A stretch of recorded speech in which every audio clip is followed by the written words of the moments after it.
So today we're going to be talking about the bones of the skull.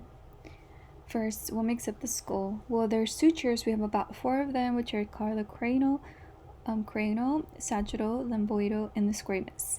The cranial suture runs in the cranial plane anteriorly where the parietal bones meet the frontal bone. Next, we have the sagittal suture, which is the right and left parietal bones meet superiorly in the midline of the cranium. Next, we have the lumboidal suture, which is where the parietal bones meet in the occipital bone posteriorly. After that, we have the squamous suture, where the parietal bones meet a temporal bone inferiorly lateral aspect of the skull. So you can see the picture on the right. Here, down here is the cranial suture. Over here, the one that runs down the midline of the skull is called the sagittal suture. And then right below it is the lumboidal suture. And here on the lateral side of the skull is called the squamous suture. The first bone that makes up the skull is called the frontal bone, which forms the forehead, the roofs of the orbits. It also has a pierced hole, a notch known as the supraorbital foramen, or the supraorbital notch, which is known as where the supraorbital nerve, where a branch of cranial nerve 5 and artery go through. And it's also where the frontal sinuses are located. So you can see here are the frontal sinuses. This picture here shows the supraorbital foramen. There's one here, another one here.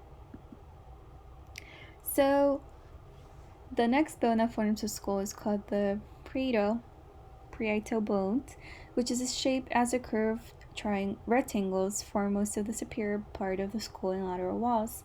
So you can see the picture here. The parietal bones are right here, here. This is the lateral side of the skull.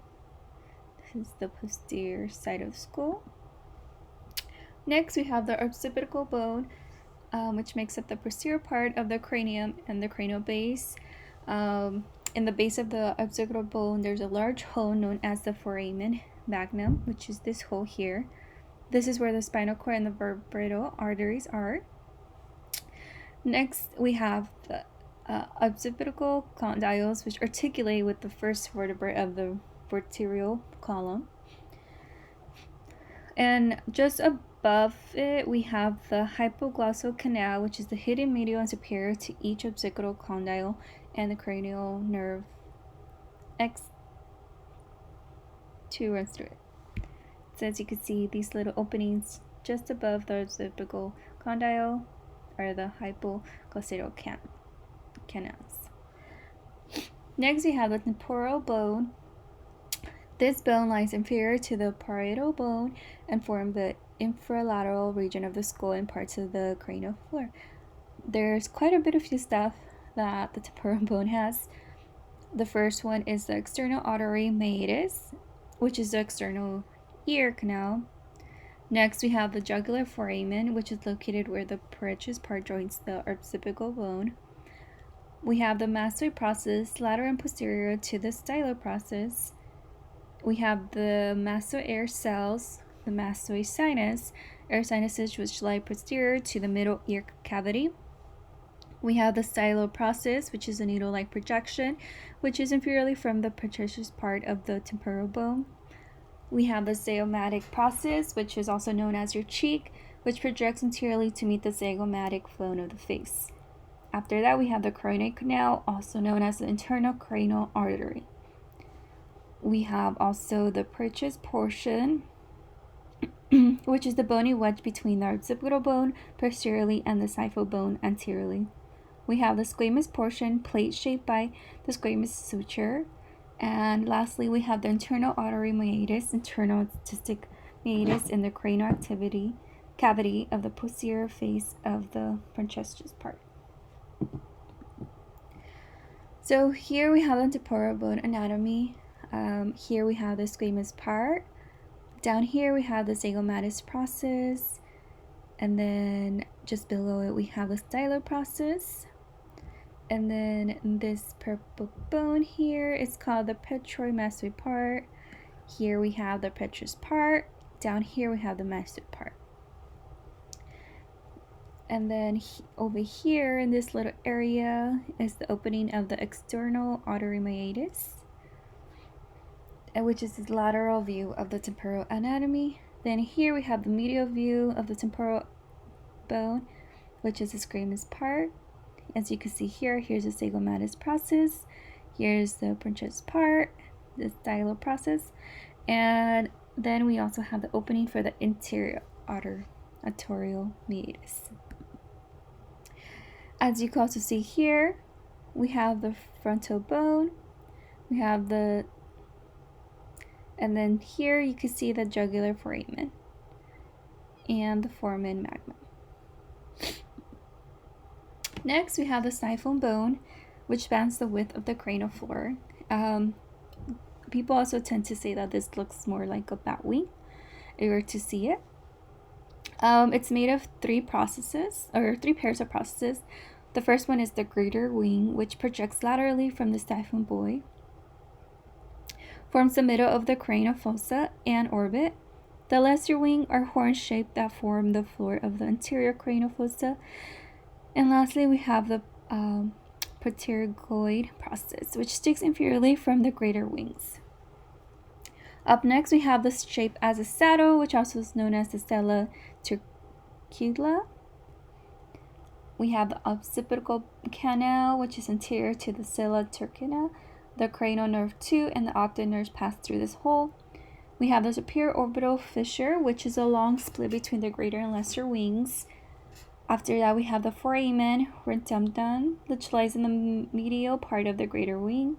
We have the foramen ovale, an oval hole posterolateral to the foramen rundum. Next, we have the staphosinus, which is located in the xiphoid, and we have the foramen lustrumum, which is a jagged opening between the medial tip of the pretentious part of the temporal bone and the siphon. So as you can see here, this is a superior view. Here we have the greater wing. Here we have the lesser wing. And then right below we have the superior orbital fissure, the foramen rentumtum, which is here, the foramen ovale, foramen xiphoid, and just here we have the orbital canal. If you look at a posterior view, you see that this is the greater wing. Here, this area is a pectoral palate. Superior to that is a superior orbital fissure, and then that's the lesser wing. Here's another picture in color, which makes it a bit easier to visualize. Here you have the foramen lustrumum, and then here are the foramen ovale.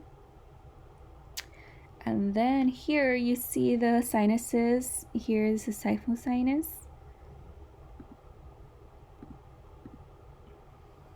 Okay. Here's another picture interiorly of the skull.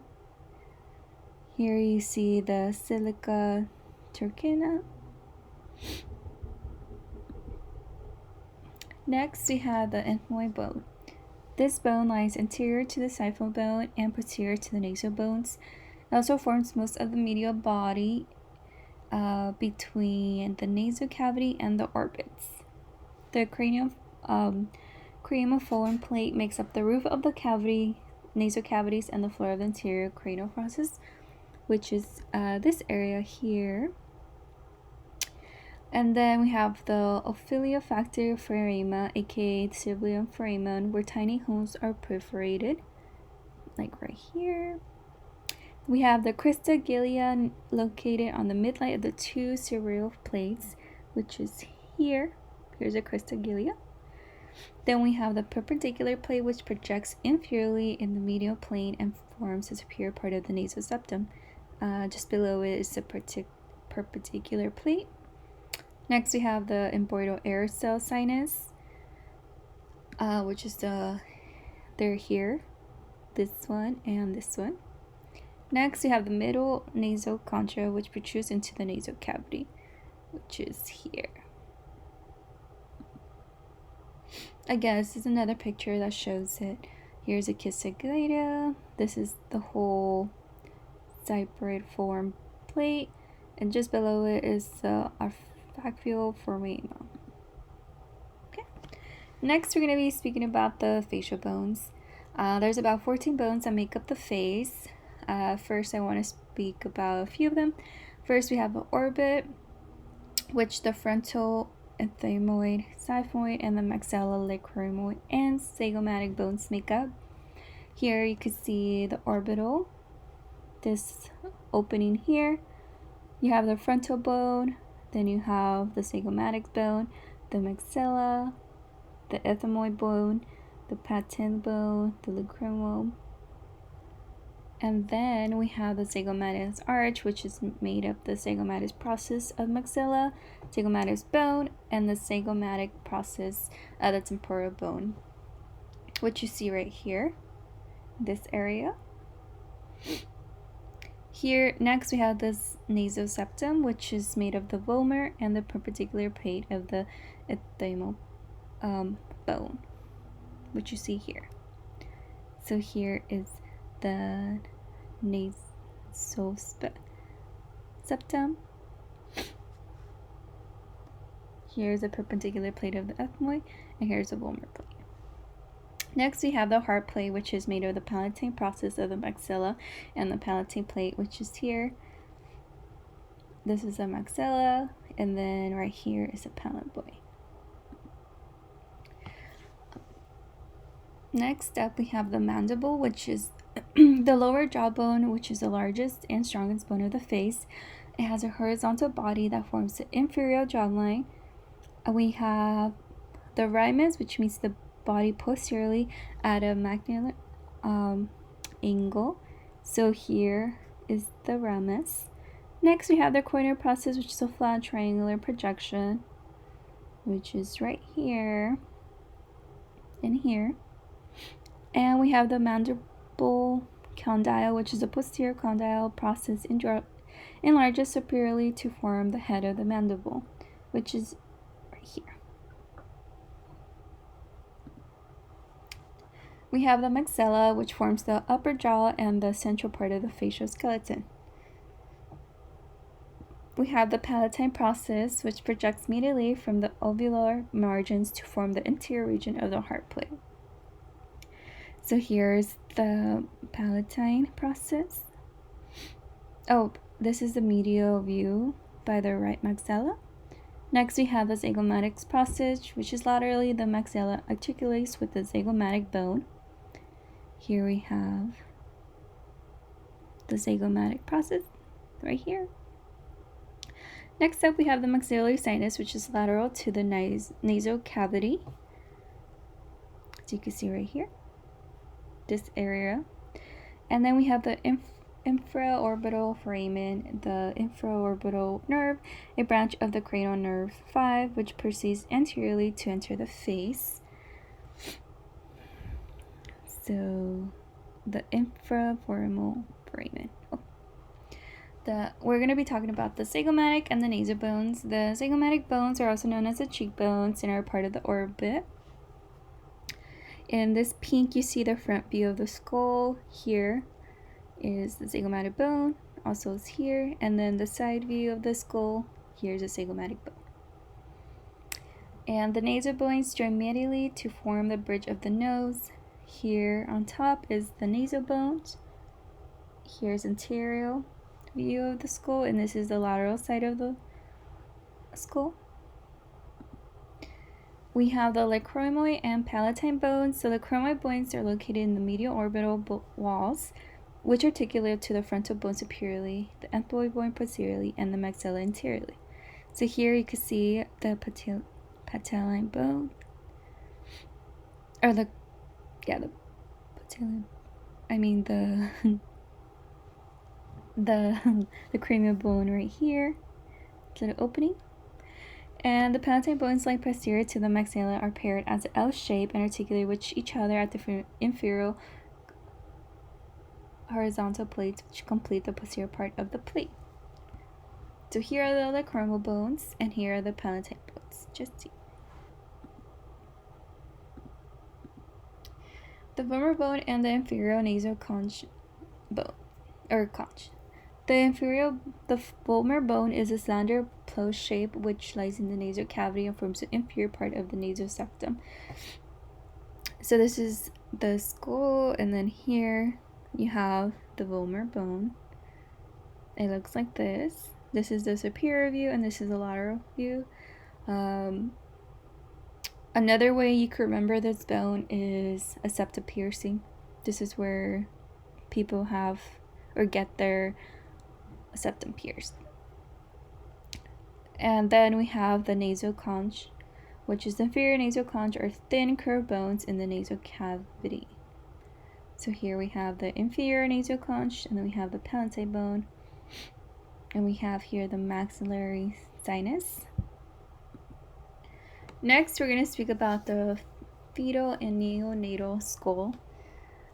They have an anterior fontanelle, a posterior fontanelle, anterior lateral fontanelle, which is also known as the spinal fontanelle, and then they also has a post-lateral fontanelle, which is also known as the mastoid fontanelle. So here you can see the lateral view of a newborn skull. On top is the anterior fontanelle, and then on the back of it is the posterior fontanelle. And then here you see the mastoid fontanelle, which is also known as the anterior lateral fontanelle, this side. Oh, sorry, it's also known as posterior lateral fontanelle. And that's it. Thank you.